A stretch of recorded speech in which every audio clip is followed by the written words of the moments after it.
It's time for the after show. Hey, it's time for the after show. It's time for the after show. It's time for that. Editing that episode and you dancing and me doing this time for that was just the cutest thing. I was like, I love this. We have to do this every Yes. time. Yes. Michelle was such a vibe. She's so dope. Yes. I love her. Me too. Yes.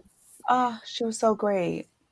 She was. And I'm just like, I think listening to her journey just to me is just a reminder of trusting the process, Mm-hmm.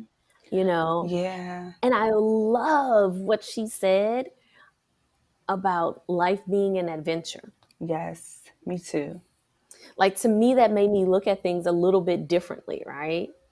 Yeah. Of Yeah. like, okay, when things aren't necessarily going the way that I'm anticipating, Mm-hmm. I can step back and I can say, you know what? This is all part of the adventure. It's all part of the adventure. Yeah, that's a really good point. I'm with you. I like that too. That and then also just like the answers in the journey. You know what I mean? Like when you think about what you Yes. experience in the journey. Honestly, Dom, I even think about some of our accomplishments that we've had.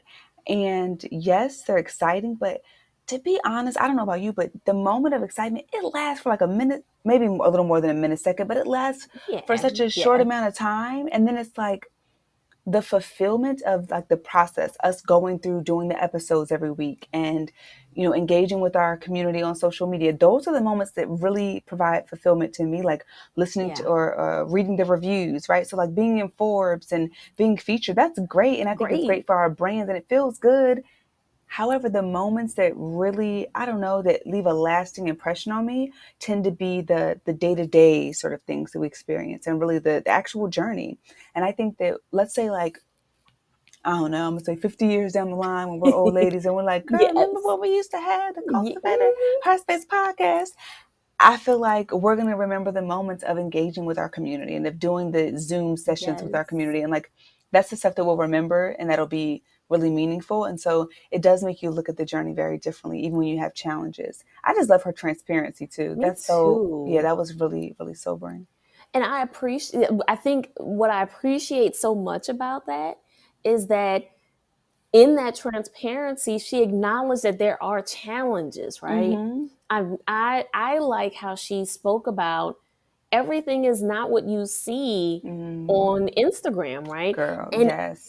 and that percentage that she broke down, right? Yeah. Of literally going to fashion week and Oh, taking the trips and all of that was yep. like less than 10%. Mm-hmm. Of her And like daily life. exactly. And I think Yeah. that a lot of people have this misconception that it's probably more like 75, 80, maybe even Mm-hmm. 90%, right? Yeah. Yeah. And I think that that's a beautiful point that she made in terms of putting that out there, right? Yes. That the glitz and the glam are only a small piece of the larger puzzle that requires a grind. Yes, hands down. That is so true now. I'm just kind of thinking that that's a really good point. The percentage breakdown.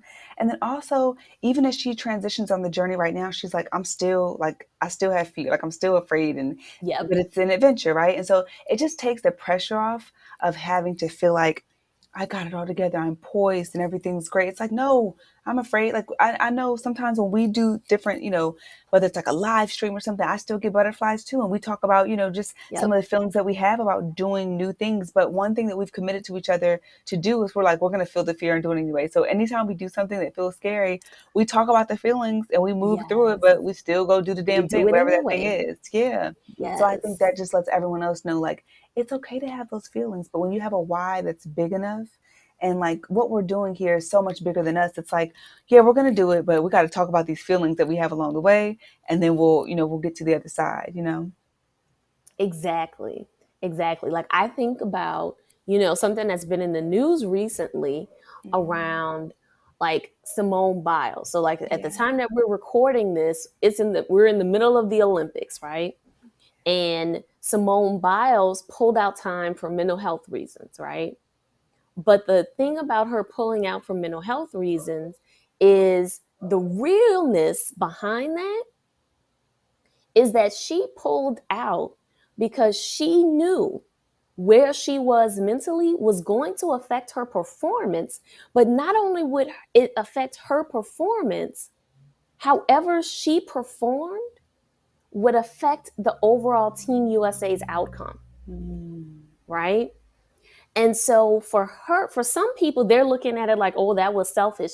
In reality, it wasn't. It was, she took a moment to step back and look at the overall bigger picture. mm-hmm, And the bigger picture was that I am not where I need mm-hmm. to be able to show up for the group. Yeah, Like yeah. how I show up right now is going to have a negative impact on everybody else. And I don't want that for the group. I don't want that for myself. Mm-hmm.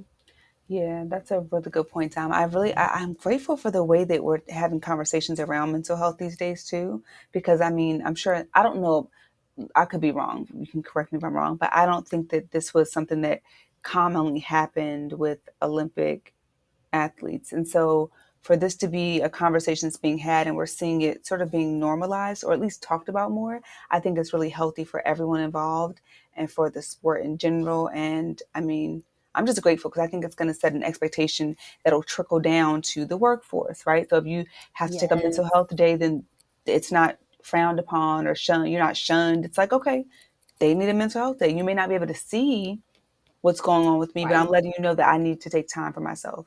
So I think that's really important. Exactly. I agree. Mental health is always, my bias. Mental Yes, health is always a top priority. absolutely. That is a good bias to have.